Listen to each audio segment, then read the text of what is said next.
दोस्तों TV serial पिशाचनी में जो है रानी ने दादू को भी पिशाच बना दिया है। जी हाँ दोस्तों, जब दादू तस्वीर में होते हैं तब रॉकी के चाची और चाचू जिन्हें रानी ने पिशाच बना दिया है तब ही वो शिखा के साथ वहाँ पर आते हैं और उनसे कहते हैं कि आप अपनी आंखें झपकाइए, जिस पर दादू जो है उनकी बात मानने को बिल्कुल भी तैयार नहीं होते। तभी वो दादू को डराने के लिए शिखा का सहारा लेते हैं। कहते हैं अगर आपने आंखें नहीं झपकाई तो हम शिखा की जान ले लेंगे, उसे भी पिशाच बना देंगे।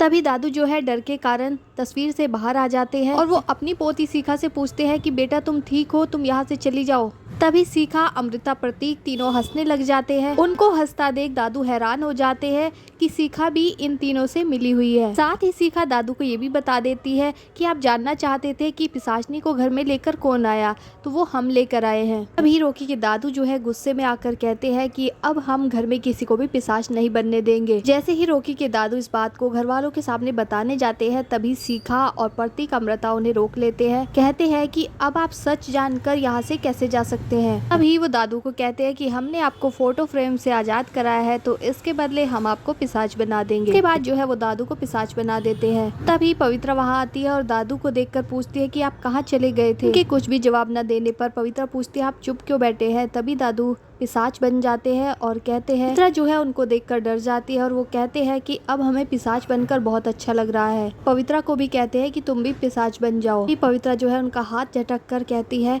कि मैं रानी के जाल में बिल्कुल भी नहीं फंसूंगी। पवित्रा तुरंत रानी और रॉकी के पास जाती है और वो रानी का हाथ पकड़कर रॉकी के सामने ये प्रूफ करना चाहती थी कि देखो अब इसका पिशाचनी रूप बाहर आ जाएगा मेरे हाथ से इसको छूते ही। पवित्रा जैसे ही रानी का हाथ पकड़ने लगती है तभी रॉकी बीच में ही उसका हाथ पकड़ लेता है और कहता है कि अभी ड्रामा बंद करो। उसके बाद पवित्रा जो है रोती हुई जाती है। रास्ते में उसे रॉकी की सबसे छोटी बहन मिलती है जिसके हाथ में वो चाबी होती है और उस चाबी को वो पवित्रा को दे देती है। पवित्रा जो है उस चाबी को लेकर सीधा मंदिर में जाती है और हनुमान जी से प्रार्थना करती है कि आखिरकार मैं क्या करूँ, आप मुझे कोई रास्ता दिखाइए, जिस पर वो चाबी चाकू में परिवर्तित हो जाती है। उधर दूसरी ओर जब रानी अपने संगीत में डांस कर रही होती है तभी वहाँ पर शिखा भी आकर नाचने लग जाती है। उसके चेहरे के दाग को हटा हुआ देखकर सभी घर वाले हैरान हो जाते हैं, लेकिन कोई भी इस बात पर ध्यान नहीं देता कि आखिरकार इसका दाग गया तो गया कैसे। तो जब रॉकी और रानी की एंगेजमेंट चल रही होती है तब पवित्रा वहाँ पर चाकू लेकर आती है और वो सीधा पिशाचनी के पेट में घुसा देती है, जिसके बाद पिशाचनी जो है घायल हो जाती है। वही घर वाले पवित्रा के इस हरकत से नाराज हो जाते हैं और रानी जैसे तैसे करके उस चाकू के वार से अपना पिशाचनी रूप बाहर आने से रोक लेती है। तो अब कुल मिलाकर जो है पवित्रा बिल्कुल अकेली पड़ चुकी है। अब देखना ये होगा कि आखिरकार पवित्रा घर वालों के सामने